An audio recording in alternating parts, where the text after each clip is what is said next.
Hello everyone, स्वागत है आपका आपके यूट्यूब चैनल एम रेलवे में। आज हमारी क्लास 2 है इन्वायरमेंट की। सॉरी, मेरी तबीयत थोड़ी सी ठीक नहीं थी, इसीलिए इन्वायरमेंट कंटिन्यू नहीं हो सका, लेकिन आज से जो है इन्वायरमेंट की सारी क्लासेस कंटिन्यू हो जाएगी। आज हम पढ़ेंगे एनर्जी के बारे में। ठीक है, अभी तक हमने क्या देखा है, बेसिक्स ऑफ इन्वायरमेंट देख लिया आपने। अगर वो वीडियो नहीं देखा है या क्लास नहीं अटेंड की है तो प्लीज़ वो क्लास अटेंड कर लीजिए, उससे बहुत सारे क्वेश्चंस आपके बन जाएंगे।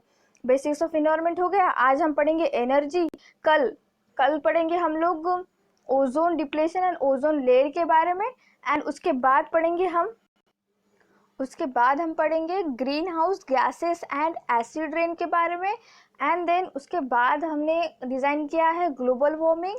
एंड उसके बाद जो है थोड़े से जो कन्वेंशन है या फिर कहे तो बड़ी बड़ी कॉन्फ्रेंसेस, वो सब कुछ एक 5 क्लासेस में पूरा इन्वायरमेंट ख़त्म हो जाएगा। आप अगर दिल लगाकर 5 क्लासेस कर लोगे तो आपके 5 मार्क्स पक्के हो जाएंगे। इन्वायरमेंट से बहुत ज़्यादा क्वेश्चन पूछा जा रहा है बिकॉज ये न्यू सब्जेक्ट है एग्जामिनर के लिए। बच्चे इसे पढ़ते नहीं है तो एग्जामिनर क्या करता है, जो आप पढ़कर नहीं जाते हो उसी सब्जेक्ट से क्वेश्चन बहुत ज़्यादा पूछता है।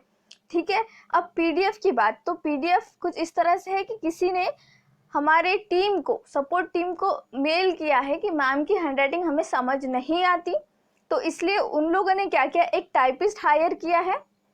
तो अगर आपको पीडीएफ चाहिए तो पर्सनली आप कमेंट कर सकते हो या फिर हमारे ईमेल एड्रेस पे आपका ईमेल भेज सकते हो। ठीक है, aimrailway100@gmail.com। उस पर ईमेल करने के बाद आपको कुछ मनी पे करनी पड़ेगी, आई थिंक पर PDF 10 rupees something like that.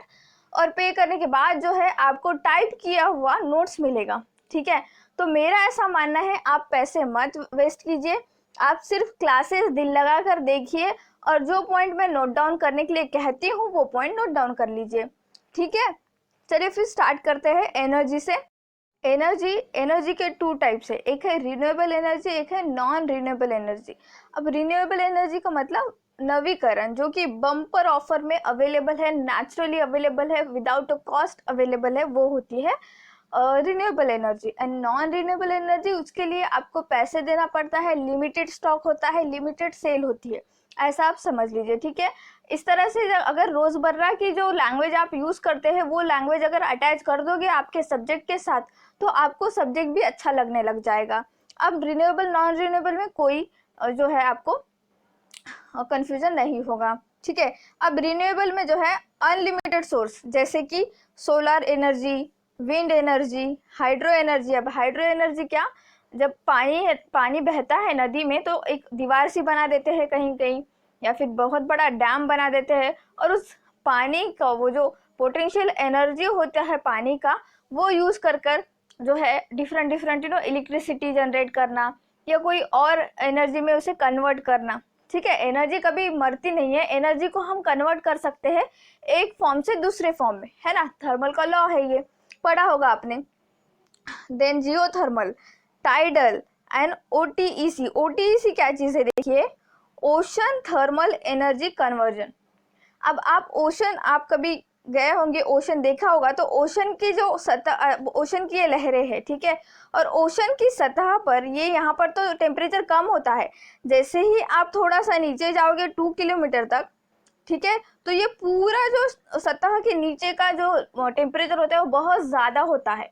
और इस टेम्परेचर का यूज़ कर आप जो है, एक तो जियोथर्मल एनर्जी का उस मतलब उस टेम्परेचर का यूज़ कर आप उस एनर्जी को डिफरेंट एनर्जी फॉर्म में कन्वर्ट कर सकते हो, वही होता है ओटीईसी। और अब समुद्र इतना बड़ा है, ठीक है, समुद्र इतना बड़ा है, इतनी सारी ओशन की जो है हमें थर्मल पावर मिलती रहती है, तो कभी ओशन बोलता है क्या कि मेरी जो थर्मल पावर है मत लीजिए, यूज़ मत कीजिए? अनलिमिटेड सोर्स है, इसीलिए ये रिन्यूएबल एनर्जी में आता है। ठीक है, याद रखना। टाइडल, लहरें, लहरों का यूज़ करके, अब लहरें तो रात दिन चलते ही रहती है ना, है ना। टाइडल्स जो होते हैं, कभी जो पूर्णिमा वगैरह होता है, लाइक फुल मून, नन जो मून नहीं होता है, लाइक अमावस्या वगैरह कहते हैं ना उसे, तब टाइडल का जो वेव होता है वो डिफरेंट होता है, तो उसका यूज़ कर जो है एनर्जी कन्वर्ट की जा सकती है। ठीक है, इलेक्ट्रिसिटी जनरेट की जा सकती है इस तरह से। तो ये हो गया रिन्यूएबल एनर्जी। ठीक है, अब non renewable energy, limited stock, ठीक है। लिमिटेड स्टॉक मतलब एक तो हम जब इंपोर्ट करते हैं कोई चीज़ें, अमेरिका से मंगाना है तो महंगा है तो होगा ही, है ना, लिमिटेड होगा ही, इस तरह से समझ लीजिए, ठीक है। तो लिमिटेड स्टॉक में होता है ये, लिमिटेड रिजर्व्स होते हैं इसके।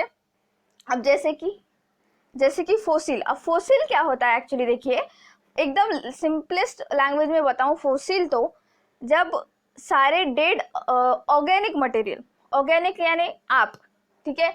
अभी हाल फिलहाल हम जब हड़प्पन सिविलाइजेशन पढ़ेंगे तो हमें पता नहीं हड़प्पन सिविलाइजेशन का अंत कैसे हुआ। लोग कहते हैं, जितने हिस्टोरियन हैं वो लोग कहते हैं एक तो बाढ़ आ चुकी थी और बाढ़ आने के बाद सारे के सारे लोग मर गए, ठीक है। अब लोग मर गए तो लोगों के साथ पेट एनिमल होंगे, जो जानवर होते हैं जैसे गाय वगैरह, कुत्ता वगैरह, सारे बहुत सारे जानवर, वाइल्ड एनिमल्स होंगे, बहुत सारे प्लांट्स होंगे। तो वो जब जमीन के अंदर दब जाते हैं ना, और उन पर इतना ट्रिमेंडस प्रेशर होता है, इतना ट्रिमेंडस, क्योंकि जमीन बहुत ज़्यादा प्रेशर, ग्रेविटी की वजह से ना बहुत ज़्यादा प्रेशर आ जाता है उन पर, ठीक है। और उस जमीन में गड़ जाने के बाद उसमें बहुत सालों से, ऐसा नहीं है कि आप अगर प्लांट्स काट कर या फिर वाइल्ड एनिमल, जो डेड एनिमल है, उन्हें रखोगे तो तुरंत ही आपको फोसिल फ्यूल मिल जाएगा, नहीं, इसके लिए बहुत टाइम लगता है। और उस टाइम बाउंडेशन के बाद जो है वो फोसिल फ्यूल में कन्वर्ट हो जाता है। तो फोसिल फ्यूल जो है वो ऑर्गेनिक मतलब जिसमें जान थी, वो जान खत्म होने के बाद वो जान जब कन्वर्ट हो चुकी, बहुत ज़्यादा प्रेशर एंड टेम्परेचर जिसने उस बॉडी ने सहा, एंड देन फिर वो फोसिल फ्यूल में कन्वर्ट हुआ, ठीक है। अब आपको फोसिल में बिल्कुल भी कंफ्यूजन नहीं होगा।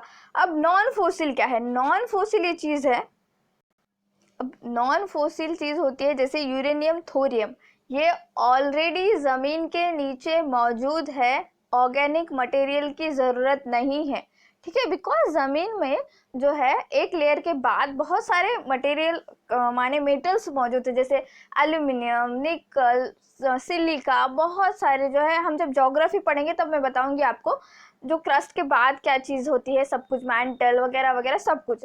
तो ये थोरियम एंड यूरेनियम जो है ज़मीन के अंदर ऑलरेडी ये मेटल अवेलेबल है। जैसे सोना मिलता है ना, सोना जब ज़मीन खोदते हो तो मिल जाता है, लाइक दैट। तो सोने के लिए मतलब सोना जो गोल्ड होता है, उसके लिए हम लोगों को मरने की ज़रूरत है क्या? नहीं है, वो तो एक मेटल है। लेकिन फोसिल फ्यूल्स बनाने के लिए जो भी ऑर्गेनिक मटेरियल है, उन लोगों को मरने की ज़रूरत है, उनकी बॉडी सड़ने की ज़रूरत है, वो सड़ने के बाद बहुत दिनों बाद वो कन्वर्ट हो जाता है फोसिल फ्यूल में, ओके। अब फोसिल फ्यूल क्या क्या है? कोयला, coal, petroleum, natural gas, shale gas, coal bed, methane. अब शेल गैस के बारे में बहुत ज़्यादा पूछा जा रहा है, और शेल गैस के प्राइसेस जो है, जब लॉकडाउन लगा था आई थिंक, तो लॉकडाउन में माइनस में मतलब उसका प्राइस चला गया था। ऐसा हो गया था ना कि अमेरिका बोल रहा था हमसे, इंडिया से, कि भाई तुम हमारा शेल गैस लो, हम तुम्हें जो है ट्रांसपोर्ट भी करके देंगे और तुमको पैसे देने की भी ज़रूरत नहीं, क्योंकि इतना ज़्यादा प्रोड्यूस कर चुके थे। और लॉकडाउन की वजह से शेल गैस की डिमांड ही नहीं थी, सप्लाई बहुत ज़्यादा थी, डिमांड ही नहीं थी, तो फिर क्या करेंगे ना, आसपास किसी को भी बांट देंगे। सोचिए अगर शादी है और शादी में लोग ही नहीं आए, आपने खाना बहुत ज़्यादा बना दिया, तो आप क्या करोगे? आसपास पड़ोसियों को बांट दोगे, लाइक दैट। ऐसा ही हुआ था शेल गैस के इसमें, मतलब इतिहास में ऐसा कभी भी नहीं हुआ कि पेट्रोलियम प्रोडक्ट्स या फिर कोई ऑयल, शेल गैस जैसा ऑयल, नेचुरल गैस जो है निगेटिव में चला गया, और जो कंपनी बनाती है वो कंपनी खुद रिक्वेस्ट कर रही है कि भाई तुम ले लो, इसके लेने आने जाने के सारा पैसा हम भरेंगे, तुम बस अपने रिजर्वायर में रख लो। लेकिन इंडिया ने क्या किया था, इंडिया ने ऑलरेडी इतना ज़्यादा जो है ऑयल खरीद लिया था, हमारे वहाँ पे रिजर्वायर में जगह ही नहीं बची थी, तो हम इस गोल्डन अपॉर्चुनिटी का जो है चांस खो चुके थे, हमने कुछ लिया नहीं। लेकिन बहुत सारे दूसरे देशों ने बहुत ज़्यादा लिया। चाइना भी ये अपॉर्चुनिटी नहीं ले सका, बिकॉज चाइना ने भी जो है दिसंबर में ही बहुत सारा रिजर्वायर उसका भर लिया था। क्योंकि बाद में जैसे ही दिसंबर में लॉकडाउन एक्चुअली जब जैसे लग गया ना, तो फ्लूइड्स के जो है मतलब फ्यूल के पेट्रोलियम प्रोडक्ट्स के भाव अचानक से उतर गए, तो चाइना ने पूरा रिजर्वायर उसका फुल कर लिया। लेकिन फिर बाद में जो है जैसे ही ये नेगेटिव में गया, तो बहुत कम कंट्रीज थे जिन्होंने इसका लाभ उठाया। ठीक है, ये याद रखना। नेक्स्ट थिंग, अब कन्वेंशनल और नॉन कन्वेंशनल चीज क्या है ये याद रखना। देखिए, रिन्यूएबल नॉन रिन्यूएबल क्या चीज है? रिन्यूएबल मतलब जो अनलिमिटेड है, और नॉन रिन्यूएबल मतलब जो कि टाइम लगेगा बनने के लिए, ठीक है, जो कि लिमिटेड स्टॉक है। अब कन्वेंशनल का मतलब ये है कि पहले से ही हमारे एंशियंट, ठीक है, हमारे पूर्वज जानते थे इस एनर्जी के बारे में, और हमारे पूर्वज वो एनर्जी यूज भी करते थे। इससे कन्वेंशनल एंड नॉन कन्वेंशनल को कभी भी रिन्यूएबल नॉन रिन्यूएबल के साथ कंफ्यूज ना कीजिए। ठीक है, सुनिए अब मेरी बात। अब देखिए, सोलर और विंड एनर्जी नॉन कन्वेंशनल कहते हैं। अब नॉन कन्वेंशनल क्यों कहते हैं, ये क्वेश्चन बहुत बार आ चुका है ऑड वन आउट में, तो ध्यान से देखिए। आपको कभी आपने सुना कि हमारे पूर्वज सोलर एनर्जी का यूज करके इलेक्ट्रिसिटी बनाते थे, या फिर हवा का यूज करके, विंड एनर्जी का यूज करके इलेक्ट्रिसिटी बनाते थे? कभी भी नहीं सुना। ये अभी अभी न्यू टर्म आई है। हमने अभी अभी सोलर पैनल के बारे में पढ़ना शुरू किया है। हमारे पाठ्यक्रम में कभी भी सोलर एनर्जी का इतना ज़्यादा जिक्र नहीं हुआ था। अब आपके जूनियर की, अब अगर आप पाठ्यक्रम, आप पुस्तक देखोगे तो उसमें बहुत ज़्यादा रिन्यूएबल या फिर कहे तो नॉन कन्वेंशनल एनर्जी के बारे में पढ़ाया गया है। उसी तरह से तो सोलर एनर्जी जो है बहुत दिनों से अवेलेबल तो है, लेकिन मैनकाइंड को, ह्यूमन बीइंग को पता नहीं था कि उसका यूज कैसे करना है, और जैसे जैसे डेवलपमेंट होती गई हम लोग उसे यूज करते गए। तो जो नया है, ठीक है, जो नया है वो है नॉन कन्वेंशनल, और जो पुराना है वो कन्वेंशनल। जैसे कि अब देखिए, इंजीनियरिंग के एग्जाम्स कैसे हो रहे हैं, अब ऑनलाइन हो रहे हैं। आप लोग अगर 4th ईयर में होंगे तो देखोगे आप कि आप जो है अब पेपर किस तरह से दे रहे हो, आप लोग जूम पर जो है क्लासेस ले रहे हो। अब ये आपके लिए नया है ना, तो वो था नॉन कन्वेंशनल चीज। और कन्वेंशनल क्या थी? जाना, क्लास में बैठना, नोट्स निकालना, that's the thing is a conventional. ठीक है, अब समझ में आया? जो पुराना है वो कन्वेंशनल, जो नया है वो नॉन कन्वेंशनल।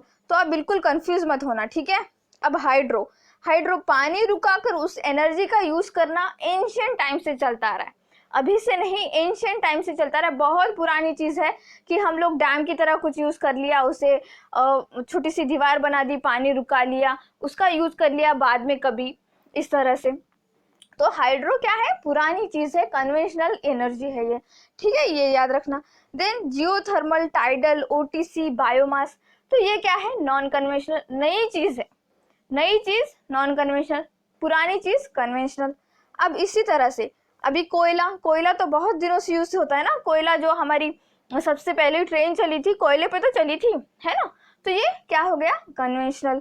पेट्रोलियम प्रोडक्ट्स बहुत दिनों से, बहुत पहले से पता है, पेट्रोलियम लोग बहुत ज़्यादा यूज़ करते हैं। हम तो भी इतना पेट्रोलियम का यूज़ नहीं करते, हालांकि पेट्रोल ही इतना यूज़ करते हैं, लेकिन पहले के ज़माने में पेट्रोलियम प्रोडक्ट्स जैसे होते हैं ना, जेली वगैरह, हम लोग जो वैसलीन यूज़ करते हैं ना, वो भी पेट्रोलियम का ही प्रोडक्ट होता है। तो उस तरह के प्रोडक्ट्स यूज़ किया करते थे पहले के राजा महाराजा। मॉइस्चराइजर के लिए जो होता था, बहुत ही फेमस था पेट्रोलियम प्रोडक्ट, अरब कंट्रीज से बहुत ज़्यादा आता था एशिया में, ठीक है। तो ये क्या हो गया? कन्वेंशनल, बहुत पुराना, ठीक है। नेचुरल गैस, नेचुरल गैस का भी यूज बहुत पहले से करते हैं, तो इट्स अ कन्वेंशनल, ठीक है। एंड देन अब ये देखना, आपको ये पता होगा या नहीं पता नहीं, शेल गैस में एक्चुअली होता क्या है? शेल गैस के रिजर्वायर इंडिया में भी बहुत ज़्यादा अवेलेबल है, लेकिन हमारे पास जो है ना उसकी टेक्नोलॉजी नहीं है, या फिर कहा जाए अगर हम टेक्नोलॉजी लाएंगे भी तो हमें इतना महंगा पड़ जाएगा शेल गैस कि हम लोग वो अफोर्ड नहीं कर पाएंगे। लेकिन अमेरिका जैसा बड़ा देश अफोर्ड कर सकता है वो टेक्नोलॉजी भी, वो क्या क्या पेट्रोलियम भी, ठीक है, मतलब वो फ्यूल भी। शेल गैस में क्या होता है कि समुद्र के अंदर ना बड़ी बड़ी चट्टानें होती है, और उन चट्टानों को हॉरिजॉन्टली ड्रिल करते हैं, और फिर उसमें से जो है ना गैस निकलती है, और वो गैस जो है हम लोग यूज कर सकते हैं एज अ फ्यूल, ठीक है, एज अ ऑयल हम यूज कर सकते हैं। ये होता है शेल गैस। कुछ नहीं, इतना ज़्यादा दिमाग पर हावी मत होने दीजिए कोई भी सब्जेक्ट। मैं बहुत ही सिंपल लैंग्वेज में आपको बताती हूँ, बस आपको जो है रेगुलरली क्लासेस करना है, ओके। एंड क्लासेस देखो, सिर्फ पीडीएफ पीडीएफ करने से कुछ नहीं होता। यूपीएससी की भी पीडीएफ फ्री में बहुत ज्यादा अवेलेबल होता है, ठीक है, लेकिन कोई भी कलेक्टर नहीं बन जाता। वही बनता है जो सामने वाले इंसान का या फिर कहे तो क्लासेस अच्छे से अटेंड करता है या फिर खुद से बहुत अच्छे से पढ़ता है एंड देन एग्जाम क्लियर करता है। और खुद से कब अच्छे से पढ़ेगा, जब वो किसी गुरु से जो उससे ज्यादा जानकार है उससे पहले पढ़ चुका होगा, तभी आप पढ़ पाओगे। अब अगर आपने पॉलिटी कंप्लीट किया होगा ना, तो आप पॉलिटी की कोई भी किताब उठा लो, इवन लक्ष्मीकांत उठा लो, आपको बिल्कुल भी दिक्कत नहीं होगी। पूरा का पूरा लक्ष्मीकांत आप पूरा का पूरा पढ़ लोगे और आपको लगेगा अरे वाह इतना इजी था पॉलिटी, ठीक है। तो एक इंजीनियर हूं मैं, आपको इंजीनियरिंग जैसे मतलब लाइक इंजीनियर को इंजीनियरिंग अच्छे से समझा सकता है, ओके। Next thing, biomass. हाँ, बायोमास नहीं बताया ना मैंने, बायोमास क्या होता है एक्चुअली। तो देखिए बायोमास जो है ये ऑर्गेनिक मैटर से ही बनता है। अब ऑर्गेनिक मैटर जैसे कि डेड एनिमल, फ्रूट वेस्ट, ठीक है, वेजिटेबल वेस्ट, डेड प्लांट्स, ठीक है। तो ये जब एक जगह इकट्ठा हो जाते हैं, जमीन के अंदर गड़ जाते हैं ना, तो उससे एक गैस निकलती है, उसे कहते हैं बायोगैस। और वो गैस कुछ नहीं होती, मीथेन होता है, ठीक है। मीथेन होता है, जो आप कचरा वगैरह देखा होगा ना कभी, वेस्टेज का जब होता है ना, गांव से थोड़ा बाहर कचरा ऐसे इकट्ठा किया जाता है, तो वो कचरे में से भी मीथेन निकलता है, ठीक है। वो मीथेन बहुत सारी कंपनियां यूज करती है, ठीक है, याद रखना ये बात। Next thing, nuclear energy. तो न्यूक्लियर एनर्जी कन्वेंशनल है, पुरानी है। आप बोलोगे मैम न्यूक्लियर एनर्जी कैसे पुरानी है? तो देखना, न्यूक्लियर एनर्जी अंग्रेज लोग बहुत पहले से यूज करते आ रहे, तो ये पुरानी हुई ना, ये उनको पता था, इसीलिए ये कन्वेंशनल एनर्जी है। क्वेश्चन ऐसा आया था कुछ, इसलिए मैंने ये ऐड ऑन किया नोट्स में। क्वेश्चन कुछ इस तरह से था, ऑप्शन दिए गए थे solar energy, wind energy, nuclear energy, none of the above. और प्रश्न कुछ ऐसा था, which of the following is a conventional energy. तो बच्चों ने क्या सोचा, सोलर एनर्जी जो होगी कन्वेंशनल एनर्जी होगी, क्योंकि बहुत पहले से सोलर मतलब सोलर एनर्जी, सनलाइट तो अवेलेबल है, अनलिमिटेड है। बच्चों ने जो है सोलर टिक कर दिया, लेकिन वो रॉन्ग था बच्चों। कन्वेंशनल का मतलब पुराने जमाने से चलती आ रही प्रथा, पुराने जमाने से चलती आ रही एनर्जी जो कि यूज हो रही है, ठीक है, इस तरह से। अभी इलेक्ट्रिसिटी जनरेशन इंडिया में किस किस परसेंटेज से आती है, या फिर कहे तो कौन सी एनर्जी से कितना कितना परसेंट आता है, देखना है आपको।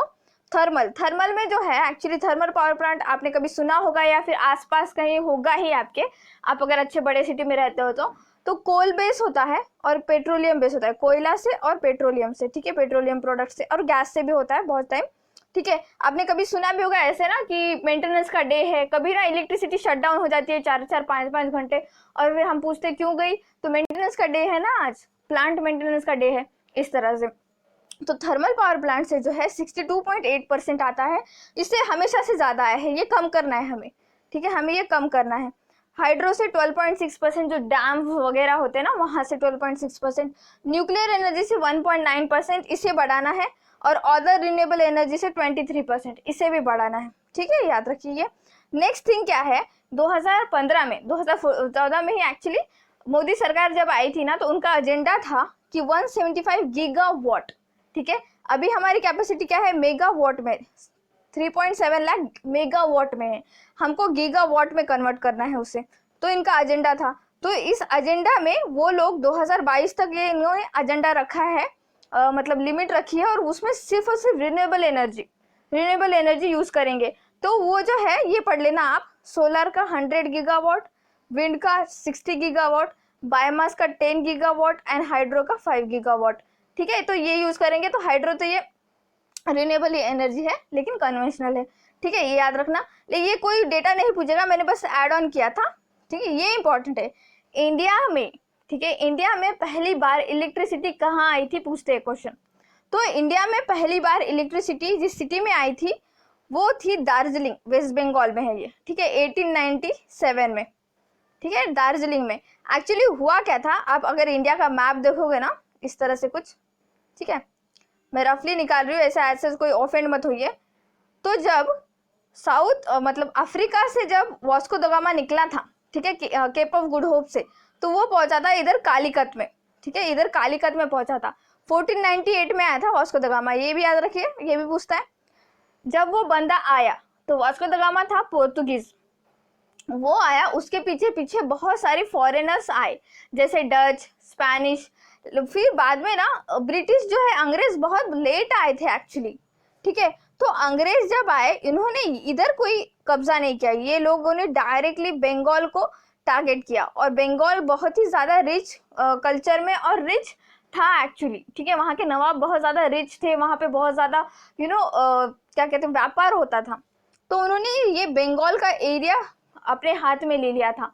अब वो वहाँ रहेंगे, सपोज आप अगर किसी सिटी में रहते हो और आप वो सिटी छोड़कर किसी दूसरे सिटी में जा रहे हो, और आपके पास अगर पैसा हो, तो आप क्या करोगे कि आप आपका कंफर्ट तो देखोगे ना 100%।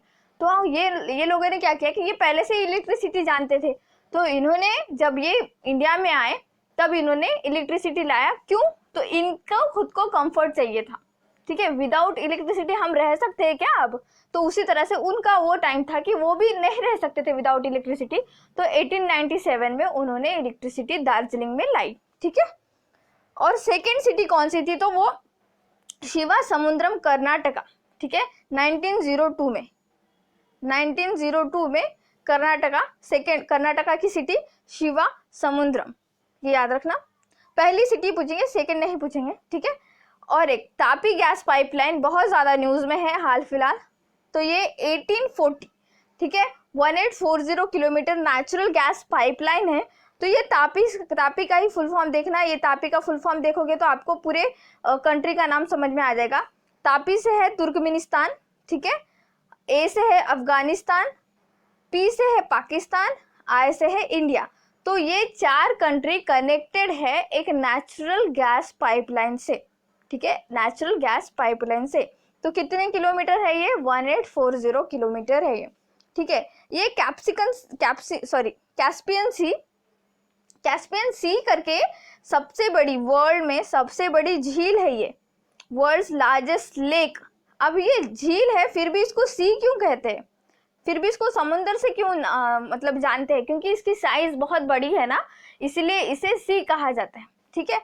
तो इसके आसपास जितना भी एरिया है ना, वहाँ पर बहुत ज़्यादा पेट्रोलियम प्रोडक्ट्स, नेचुरल गैस बहुत ज़्यादा मिलता है, इसीलिए यहाँ की जो कंट्रीज़ है वो बहुत रिच है, जैसे कि Turkmenistan, Iran, Azerbaijan, Russia, Kazakhstan, है ना। मैंने एक वीडियो में बताया भी था, पाकिस्तान, अफगानिस्तान छोड़ के जितने भी स्थान आप सुनोगे वो सारे के सारे रशिया से अलग हुए देश है, ठीक है। तो फिर तुर्कमेनिस्तान से लेके इंडिया तक जो है एक नेचुरल गैस पाइपलाइन आती है। अब इंडिया में कहाँ आती है वो देखना, फजिल्का पंजाब में आती है, ठीक है, फजिल्का पंजाब में आती है। तो तापी गैस पाइपलाइन जो है, इसको फंडिंग एडीबी ने दी है। एडीबी क्या चीज़ है? एडीबी एक बैंक है, एशियन डेवलपमेंट बैंक, जिसका हेडक्वार्टर मनीला, फिलीपींस में है, ठीक है। और एडीबी बैंक को क्या कहते हैं? Soft loan window of Asia, क्योंकि एशिया की तरफ इसका रुझाव ज़रा ज़्यादा है। तो जब भी कुछ लोन के लिए आप मतलब जो भी देश अप्लाई करते हैं एशिया के, तो ये बैंक अप्रूवल कर देती है और लोन दे देती है इस तरह से। तो याद रखिए तापी के बारे में। Okay, thank you so much for watching. Please subscribe to my channel, share this video, like this video.